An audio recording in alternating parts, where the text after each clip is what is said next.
আমি অনেক বাধা অতিক্রম করি, গুলি বোমা গ্রেনেড সব কিছুই হজম করেছি, কিন্তু আমার লক্ষ্য হচ্ছে যে আমার দেশের মানুষের ভাগ্য পরিবর্তন করে এই দেশকে উন্নত করা।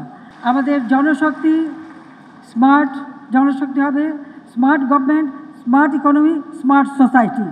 সেই লক্ষ্য নিয়েই কিন্তু আমাদের পরিকল্পনা আমরা বাস্তবায়ন পরিকল্পনা নিয়েছি। আর আমাদের পঞ্চবার্ষিকী পরিকল্পনায় যেগুলি দরকার সেগুলি নিয়েছি।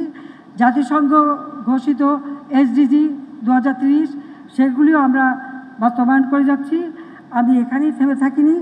2100 সালের বাংলাদেশ, সেই বাংলাদেশ কেমন হবে এই বদ্বীপ, আমি ডেল্টা প্ল্যান 2100 প্রণয়ন করেছি। নেদারল্যান্ডের সাথে আমাদের চুক্তি হয়েছে, যেহেতু নেদারল্যান্ডও একটা ডেল্টা, কাজে সেইভাবে আমরা এই ডেল্টা প্ল্যান বাস্তবায়নের মাধ্যমে বাংলাদেশকে এগিয়ে নিয়ে যাব।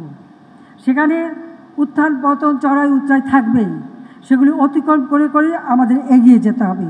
হতাশ হবার কিছু নেই, আর কেউ হতাশ হবেন না। আমি অনেক বাধা অতিক্রম করি, গুলি বোমা গ্রেনেড সব কিছুই হজম করেছি, কিন্তু আমার লক্ষ্য হচ্ছে যে আমার দেশের মানুষের ভাগ্য পরিবর্তন করে এই দেশকে উন্নত করা। আমরা অনেক দূর এগিয়ে গেছি, ইনশাল্লাহ এই দেশটা যেভাবে এগিয়ে যাচ্ছে এভাবে আমরা এগিয়ে যাব।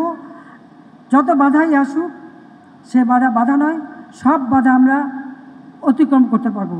জাতির পিতা বঙ্গবন্ধু বলেছিলেন, কেউ দাবায় রাখতে পারবে না, বাঙালিকে কেউ দাবায় রাখতে পারবে না।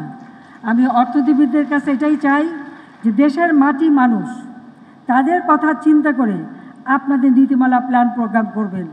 ওই কেউ একজন দু এক দিনের জন্য দেশে এসে আমাদেরকে উপদেশ দিয়ে যাবে, ওই উপদেশ আমাদের কাজে লাগবে না।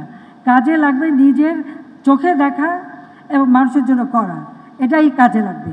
কাজে সেইভাবে আপনারা আপনাদের নীতিমালা, হ্যাঁ বাইরে থেকে আমরা শিখবো, কিন্তু করার সময় নিজের দেশকে দেখে করব, মানুষকে দেখে করব, আমাদের কি সম্পদ আছে সেটা দেখে করব।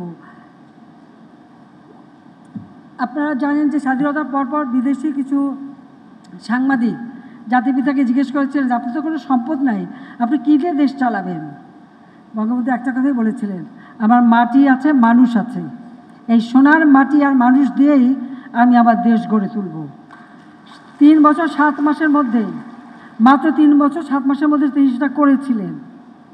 যদি বেঁচে থাকতেন হয়তো 10 বছরও লাগতো না, বাংলাদেশ উন্নত দেশ হিসেবে বিশ্বে মর্যাদা পেত। জাতির পিতার অধুরা কাজ, সেটা সম্পন্ন করাই আমার একমাত্র লক্ষ্য। সেখানে আপনাদের সহযোগিতা চাই। আমি আপনাদের সকলকে আন্তরিক ধন্যবাদ জানাই। হয়তো একটু বেশি লম্বা বক্তৃতা দিয়ে ফেলেছি, সেজন্য আপনারা অবশ্যই ক্ষমাসুন্দর চোখে দেখবেন। আমি বাংলাদেশ অর্থনীতি সমিতির 22তম দ্বিবার্ষিক সম্মেলনের শুভ উদ্বোধন ঘোষণা করছি। জয় বাংলা, জয় বঙ্গবন্ধু, বাংলাদেশ চিরজীবী হোক।